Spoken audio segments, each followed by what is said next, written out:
As Harry looks upon his parents' gravestone, he reads the quote, "The last enemy to be defeated is death." Overcoming death is a theme that seems to resonate throughout the series. While Harry and Voldemort each have huge amounts of similarities, the way each deals with death sets them apart from each other. Voldemort is frightened of death and sees it as a human weakness that can be overcome and defeated. He seeks to detach himself from humanity by becoming immortal. This detachment can explain why he has such little regard for any life at all, whether it be elves, goblins, or other wizards. Harry, on the other hand, accepts his mortality. While he does fear dying, it is not because he wants to live forever. Rather, he fears dying before his time. As Harry learns, death is not the ultimate punishment for the living, but rather the start of the next adventure. Because of this understanding, Harry has a deep love for all life that he comes encounter with. One of the overwhelming themes in the Harry Potter series is elitism between the upper class and those below them. Elitism is often the major motivation of the antagonists that Harry faces.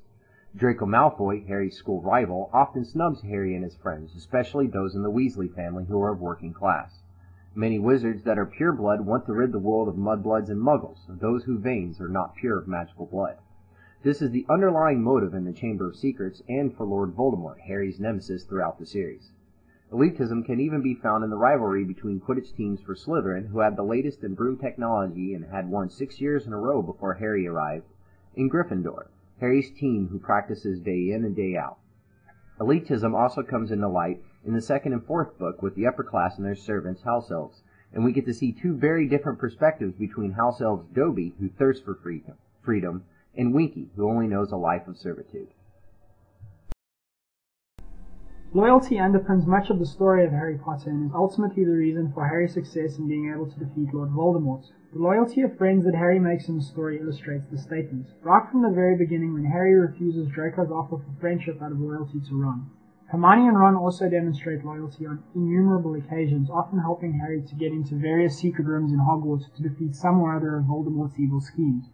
To the very last book where they both drop out of Hogwarts alongside Harry to help him find and destroy the remaining Horcruxes.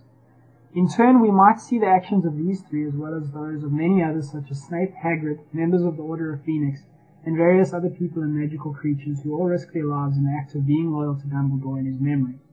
The carrying out of his wishes and tasks in order to protect the magical world from being cast into the state of anarchy and darkness of Voldemort's evil design illustrates this.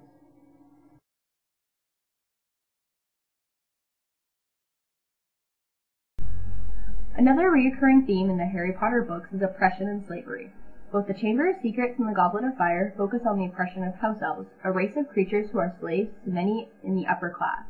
We see the personal plight of the house elf Dobby, the slave of Lucius Malfoy, who is so attached to his life of servitude that he harms himself every time he helps Harry because he is disobeying his master.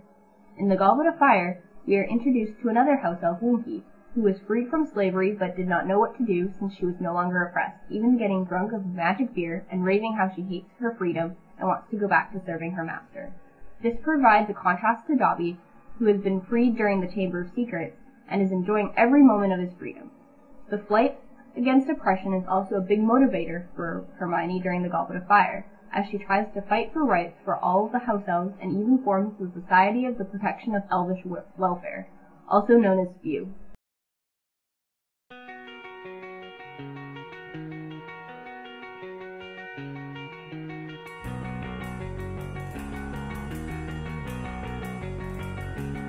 Hello. I took her out. It was a Friday night. I woke alone to get the feeling right. We started making out. I gotta grab the tablecloth. But then I turned on the TV, and that's about the time she walked away from me.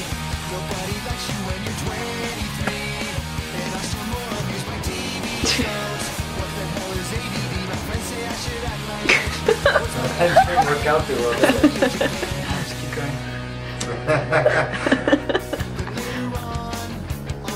I don't think it's working. It's fine. I'm gonna go. I am here to erase your mind, so you do not find out I am a big douche. Can we still douche? This is a bad idea.